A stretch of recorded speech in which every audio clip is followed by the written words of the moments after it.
Assalamualaikum warahmatullahi wabarakatuh. Perkenalkan, kami dari kelompok 11.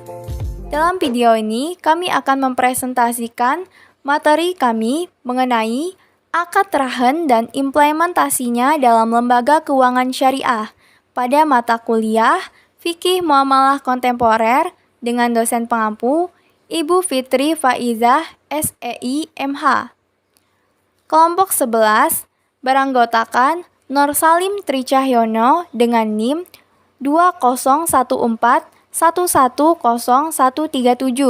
dan saya sendiri Nur Hasanah dengan NIM 2014110127. Adapun materi yang akan kami bahas, yang pertama, pengertian akad rahan, yang kedua, dasar hukum akad rahan, yang ketiga, rukun dan syarat akad rahan, yang keempat, aplikasi akad rahan dalam lembaga keuangan syariah, rahan, rahan emas, rahan tasjili, al-tamwil, al-mawtsuk, bil arahan. Yang kelima, analisis akad rahan klasik versus akad rahan kontemporer, dan yang keenam, contoh kasus atau persoalan yang terjadi dan analisis. Materi yang pertama yaitu mengenai pengertian akad rahan. Secara etimologis, al-rahan berarti tetap dan lama, sedangkan al-habs berarti menahan terhadap suatu barang dengan hak sehingga dapat dijadikan sebagai pembayaran dari barang tersebut. Sedangkan menurut istilah syara, rahan adalah menjadikan suatu barang yang mempunyai nilai harta dalam pandangan syara sebagai jaminan utang, yang memungkinkan untuk mengambil seluruh atau sebagian utang dari barang tersebut.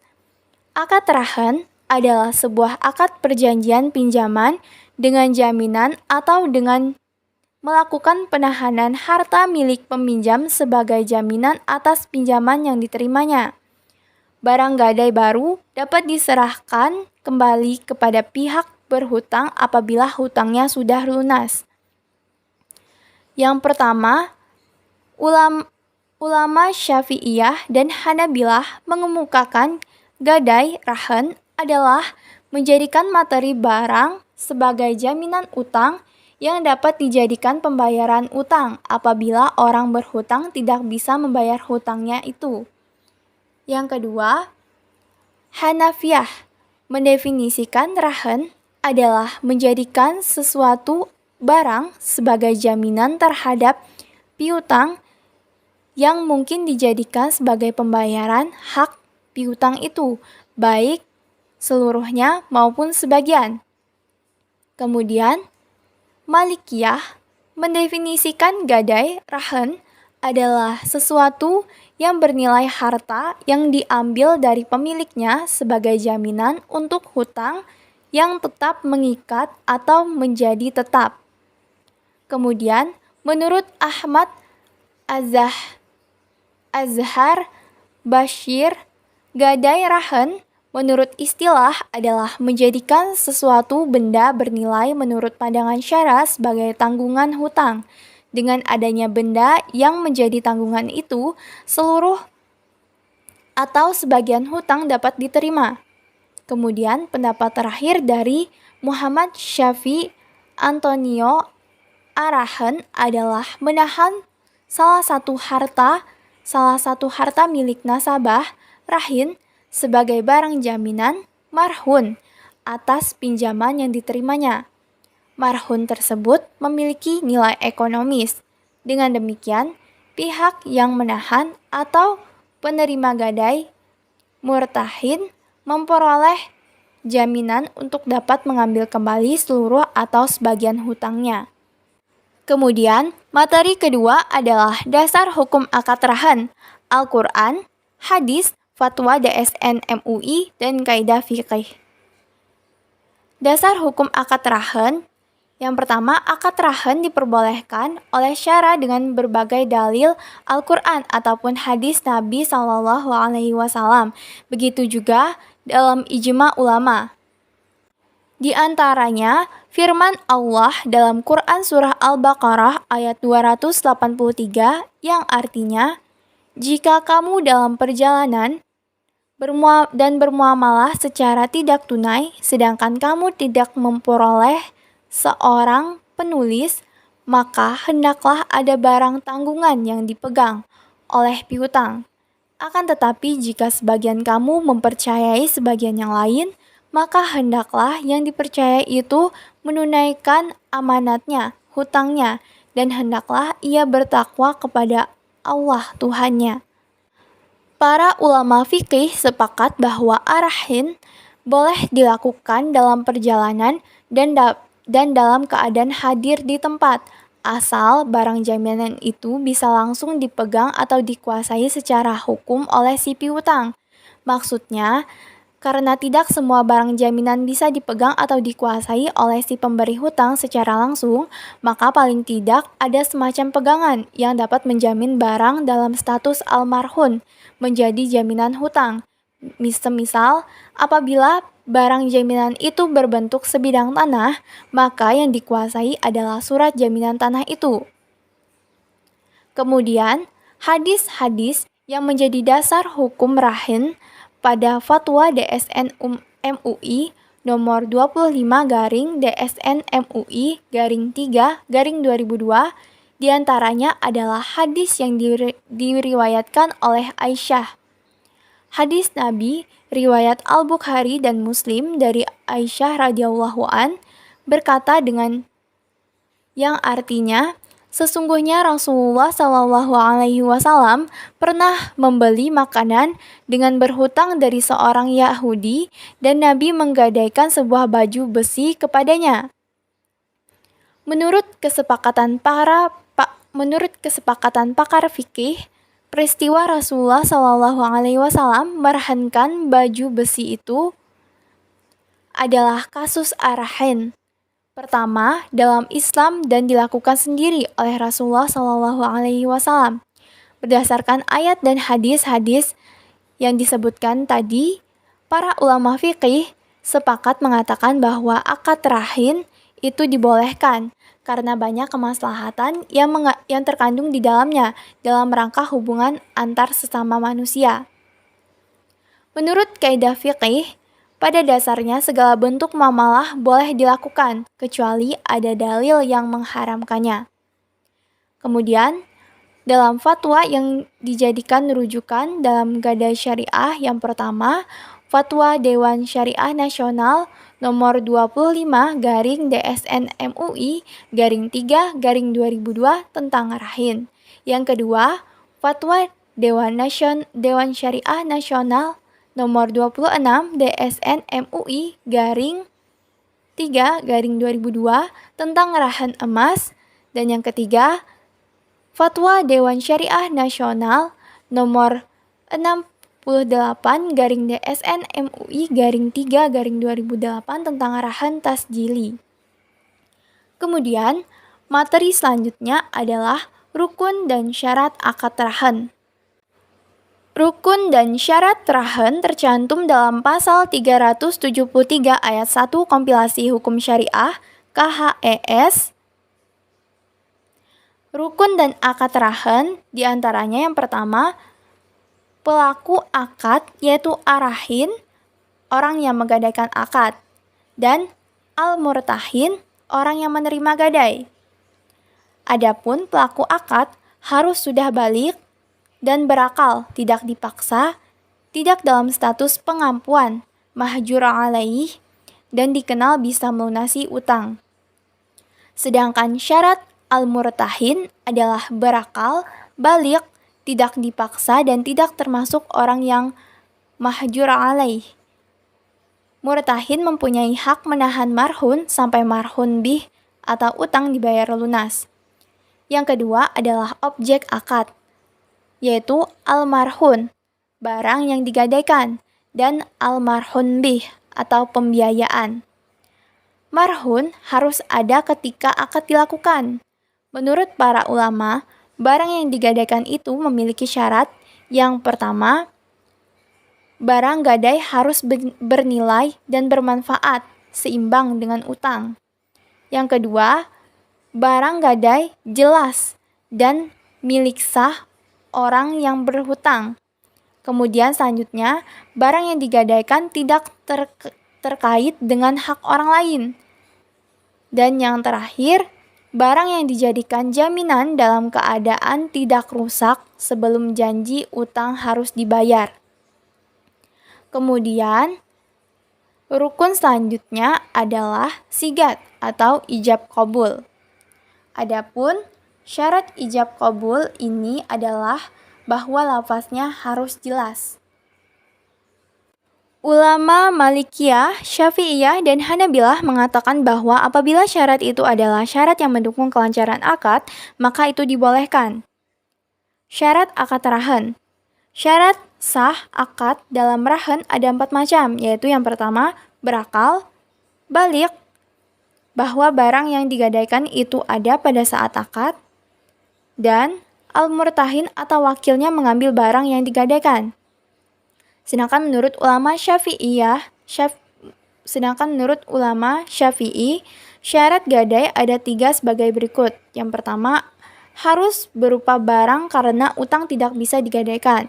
Kemudian, kepemilikan barang yang digadaikan tidak terhalang. Kemudian, barang yang digadaikan bisa dijual manakala pelunasan utang yang sudah jatuh tempo. Kemudian, ada syarat-syarat dari akad rahan. Yang pertama, pemeliharaan dan penyimpanan jaminan. Kemudian, penjualan jaminan.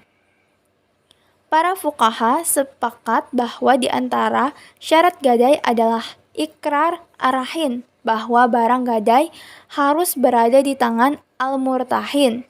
Syarat-syarat rahan yang disebutkan dalam syara ada 2 macam. Yang pertama, ada syarat sah. Syarat yang dimaksud syarat dalam rahan yakni keadaannya sebagai rahan ada 2 macam. Yang pertama, syarat yang disepakati pada garis besarnya, tetapi diperselisihkan dalam teknis persyaratannya, yakni penerimaan barang gadai. Kemudian syarat keperluan masih diperselisihkan. Kemudian yang kedua adalah syarat batal, syarat yang haram dan dilarang berdasarkan nas. Apabila seseorang menggadaikan barang dengan syarat, ia akan membawa haknya pada waktu jatuh tempo, dan jika tidak, maka barang tersebut menjadi milik al-murtahin.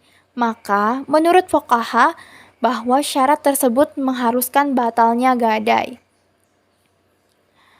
Dalam sebuah hadis yang artinya barang gadai itu tidak boleh dimiliki al-murtahin. Hadis riwayat Ibnu Majah dan Malik. Pada pasal 330 KHS menyebutkan bahwa para pihak yang melakukan akad gadai harus sudah cakap hukum. Cakap hukum di sini berarti berakal, sudah dewasa atau balik, serta tidak dalam paksaan. 4. Aplikasi akad rahan dalam lembaga keuangan syariah, yaitu rahan emas, rahan tasjili, al-tanwil, al-mautsuk bi al-rahan. Yang pertama, aplikasi akad rahan. Dalam implementasi akad rahan di lembaga keuangan syariah, ada 2 jenis, yaitu akad rahan dijadikan produk turunan berupa agungan atas pembiayaan, dan kedua akad rahan sebagai produk utama dalam bentuk gadai. Yang A, akad rahan sebagai produk turunan atau jaminan pembiayaan. Harta yang diagunkan disebut almarhun atau yang diagunkan. Harta agunan itu harus diserah terimakan oleh ar-rahin kepada al-murtahin. Pada saat dilangsungkan akad rahan tersebut, dengan serah terima itu, agunan akan berada di bawah kekuasaan al-murtahin.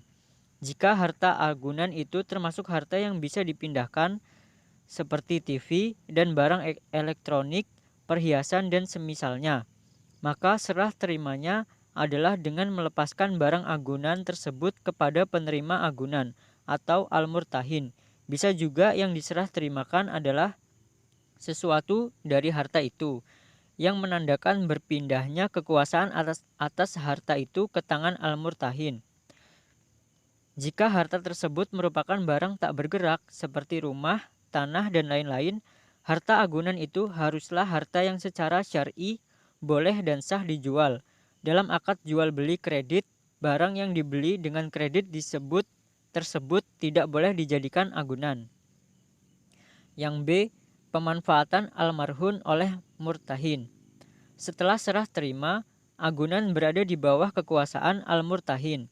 Namun itu bukan berarti al-murtahin boleh memanfaatkan harta agunan itu, sebab agunan hanyalah tausik, sedangkan manfaatnya tetap menjadi hak pemiliknya, yakni ar-rahin. Ia juga boleh menghibahkan manfaat barang itu atau mengizinkan orang lain untuk memanfaatkan, baik orang tersebut adalah al-murtahin atau yang mendapatkan agunan maupun bukan. Jika akad ar-rahan itu untuk utang dalam bentuk al-qard, yaitu utang yang harus dibayar dengan jenis dan sifat yang sama, bukan nilainya. Jika ar-rahan itu untuk akad utang dalam bentuk dain, yaitu utang barang yang tidak mempunyai padanan dan tidak bisa dicarikan padanannya, seperti hewan, kayu bakar, properti, dan barang sejenisnya yang hanya bisa dihitung berdasarkan nilainya, maka al-murtahin boleh memanfaatkan barang agunan itu dengan izin dari ar-rahin. Ketentuan di atas berlaku jika pemanfaatan barang agunan itu tidak disertai dengan kompensasi. Namun jika disertai kompensasi, seperti al-rahin menyewakan agunan itu kepada al-murtahin, maka al-murtahin boleh memanfaatkannya baik dalam akad al-qard maupun dain. Karena dia memanfaatkannya bukan karena statusnya sebagai agunan al-qardu, tetapi karena dia menyewanya dari ar-rahin. Dengan ketentuan sewanya tersebut tidak dihadiahkan oleh ar-rahin kepada al-murtahin. Namun jika sewanya tersebut dihadiahkan, maka statusnya sama dengan pemanfaatan tanpa disertai kompensasi, sehingga tetap tidak boleh dalam kasus al-qard dan sebaliknya boleh dalam kasus dain. Hukum bahwa pinjaman dengan menggadaikan barang sebagai jaminan utang dalam bentuk rahan dibolehkan, dengan ketentuan sebagai berikut. Yang pertama, murtahin atau penerima barang mempunyai hak untuk menahan marhun atau barang sampai semua utang rahin atau yang menyerahkan barang dilunasi. Yang kedua, marhun dan manfaatnya tetap menjadi milik rahin. Pada prinsipnya, marhun tidak boleh dimanfaatkan oleh murtahin kecuali seizin rahin, dengan tidak mengurangi nilai marhun dan pemanfaatannya itu sekedar pengganti biaya pemeliharaan dan perawatannya. Yang ketiga, pemeliharaan dan penyimpanan marhun pada dasarnya menjadi kewajiban rahin, namun dapat dilakukan juga oleh murtahin, sedangkan biaya dan pemeliharaan penyimpanan tetap menjadi kewajiban rahin. Besar biaya pemeliharaan dan penyimpanan marhun tidak boleh ditentukan berdasarkan jumlah pinjaman. Yang kelima, penjualan marhun. Yang A, apabila memperingatkan rahin untuk segera melunasi utangnya, jatuh tempo, murtahin harus meringankan rahin untuk segera melunasi utangnya. Yang B, apabila rahin tetap tidak dapat melunasi utangnya, maka marhun dijual paksa atau dieksekusi melalui lelang sesuai syariah. Yang C, hasil penjualan marhun digunakan untuk melunasi utang biaya pemeliharaan dan penyimpanan yang belum dibayar serta biaya penjualan. Kelebihan hasil penjualan menjadi milik rahin dan kekurangannya menjadi kewajiban rahin. Yang kedua, aplikasi akad rahan emas. Kontrak rahan dalam perekonomian modern dipakai dalam dua hal. Yang pertama, sebagai produk pelengkap. Rahan di sini dijadikan sebagai akad tambahan atau jaminan terhadap produk lain seperti dalam pembiayaan bai al-murabahah, di mana lembaga keuangan syariah menahan barang nasabah sebagai konsekuensinya. Yang kedua, sebagai produk tersendiri. Gadai emas di perbankan maupun di pegadaian syariah merupakan produk pembiayaan atas dasar jaminan berupa emas dalam bentuk batangan ataupun perhiasan sebagai salah satu alternatif untuk memperoleh uang tunai dalam waktu yang singkat, aman dan mudah, di mana nasabah dapat memiliki kembali emas yang digadaikannya dengan mengembalikan sejumlah uang yang telah dipinjamkan. Beberapa hal yang perlu diperhatikan dalam gadai emas syariah adalah yang pertama, biaya administrasi. Biaya administrasi adalah ongkos atau pengorbanan materi yang dikeluarkan oleh lembaga keuangan dalam hal pelaksanaan akad gadai dengan rahin. Para ulama sepakat bahwa segala biaya yang bersumber dari barang yang digadaikan adalah menjadi tanggungan penggadaian. Dewan Syariah Nasional dalam Fatwa nomor 26 DSN MUI ketiga tahun 2002 tentang rahan emas menyebutkan bahwa biaya atau ongkos yang ditanggung oleh penggadai besarnya didasarkan pada pengeluaran yang nyata-nyata diperlukan. Kedua, biaya pemeliharaan. Biaya pemeliharaan atau penyimpanan merupakan biaya yang dibutuhkan untuk merawat barang gadai selama jangka waktu pada akad gadai.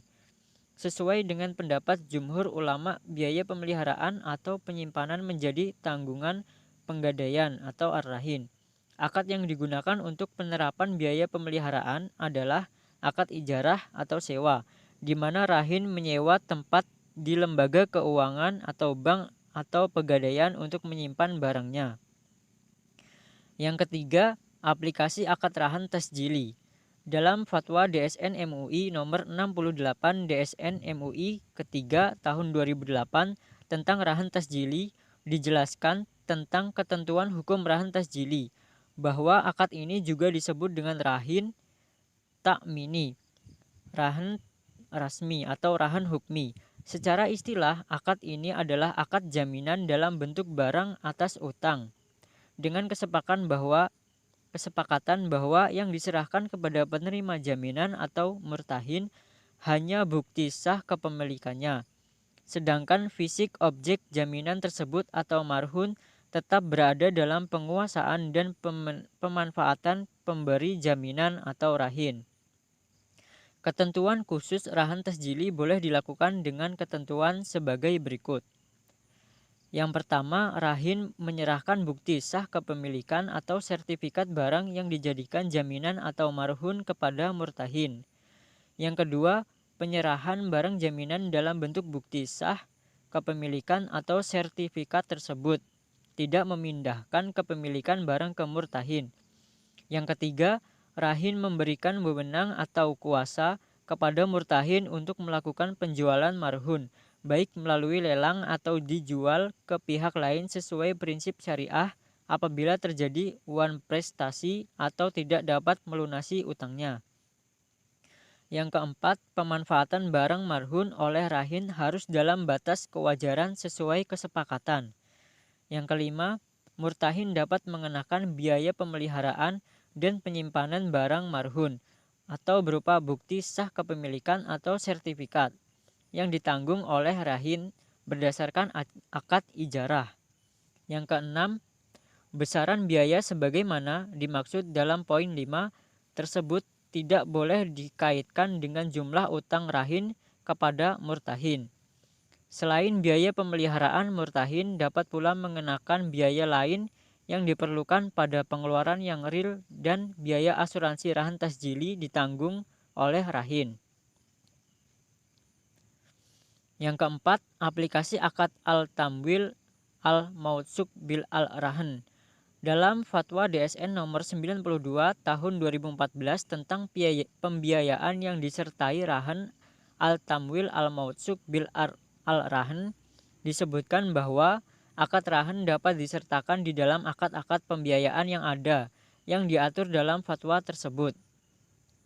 Yang pertama, ketentuan terkait akad. A. Pada prinsipnya, akad rahan dibolehkan hanya atas utang piutang atau al-dain yang antara lain timbul karena akad qard, jual beli atau al-bai yang tidak tunai atau akad sewa menyewa atau ijarah yang pembayaran ujarahnya tidak tunai. B. Pada prinsipnya dalam akad amanah tidak dibolehkan adanya barang jaminan atau marhun. C. Barang jaminan atau marhun dalam akad amanah hanya dapat dieksekusi apabila pemegang amanah atau al-amin antara lain syarik, mudharib, dan mustajir melakukan perbuatan moral hazard. Yang kedua, ketentuan terkait barang jaminan atau marhun. A. Barang jaminan atau marhun harus berupa harta atau mal berharga baik. B. Dalam hal barang jaminan atau marhun merupakan masya atau bagian dari kepemilikan bersama. C. Barang jaminan atau marhun boleh diasuransikan sesuai peraturan perundang-undangan yang berlaku dan atau kesepakatan. Ketiga, ketentuan terkait utang atau marhun bih atau dain. Yang pertama, utang boleh dalam bentuk uang dan atau barang. Kedua, utang harus bersifat mengikat atau lazim yang tidak mungkin hapus kecuali setelah dibayar atau dibebaskan.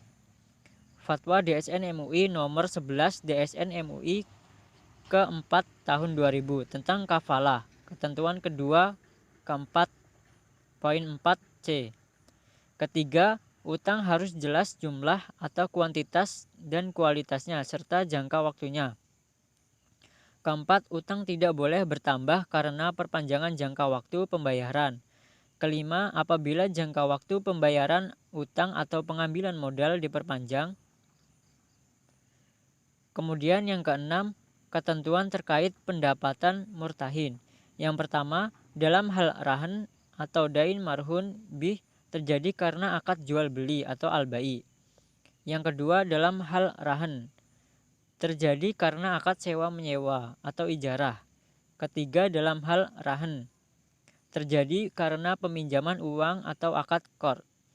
Keempat, dalam hal rahin dilakukan pada pendapatan atau penghasilan murtahin.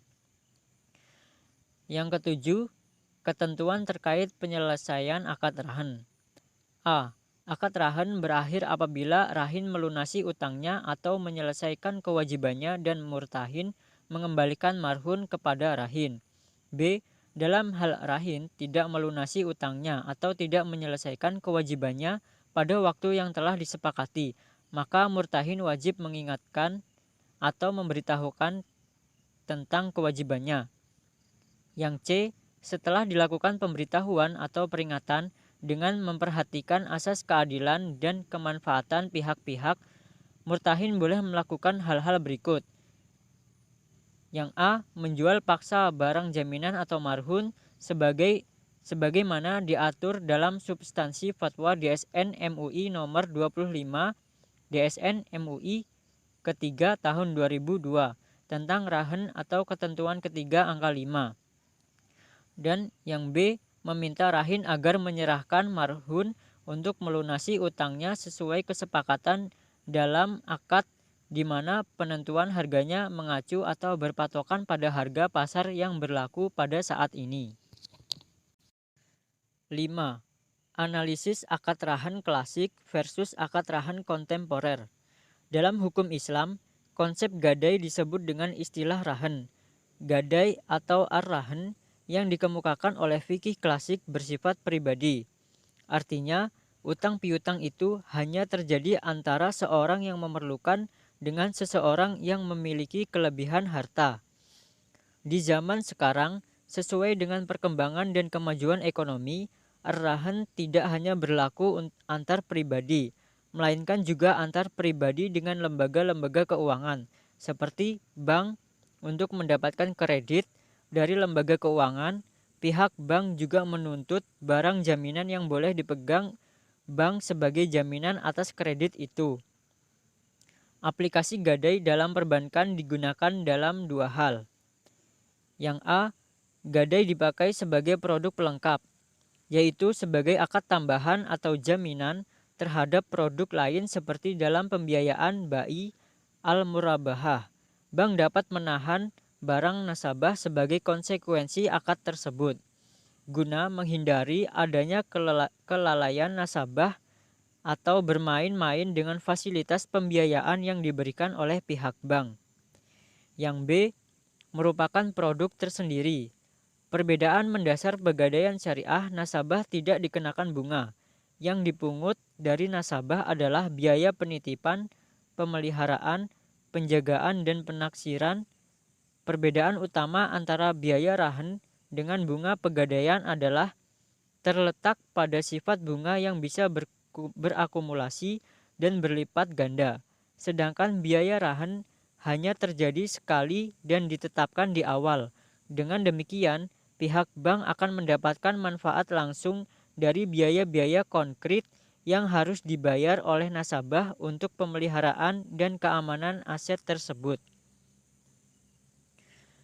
Yang keenam, contoh kasus atau persoalan yang terjadi dan analisis. Pegadaian Syariah melakukan pembiayaan rahan dengan jaminan atau marhun berupa emas atau non-emas. Marhun non-emas dapat berupa barang perhiasan, alat elektronik, atau kendaraan bermotor dengan persyaratan yang telah ditentukan. Praktik gadai syariah yang dilakukan oleh pegadaian syariah menimbulkan keraguan karena diberlakukannya multi akad, serta penghitungan biaya sewa penyimpanan terhadap barang yang digadaikan tidak sesuai dengan KHES dan Fatwa DSN tentang rahan. Salah satu pengembangan produk yang dilakukan oleh lembaga keuangan syariah adalah dengan menggabungkan dua akad atau lebih dalam satu transaksi yang biasa disebut multi akad. Penggunaan multi akad pada lembaga keuangan syariah cukup banyak dan beraneka ragam. Salah satunya dalam pegadaian syariah. Akad gadai yang dilakukan oleh pegadaian syariah terdapat penyatuan dua akad, yaitu akad rahan dan akad ijarah, yang menurut beberapa ulama hukumnya haram. Pegadaian syariah tidak menggunakan sistem bunga, namun menggunakan biaya sewa penyimpanan atau ijarah sebagai penerimaan dan laba, yang mana dengan pengenaan biaya tersebut dapat menutupi biaya operasional yang dikeluarkan oleh pegadaian syariah. Sekian video presentasi dari kami kelompok 11 mengenai akad rahan dan implementasinya dalam lembaga keuangan syariah. Mohon maaf jika ada salah kata dan segala kekurangannya. Terima kasih. Wassalamualaikum warahmatullahi wabarakatuh.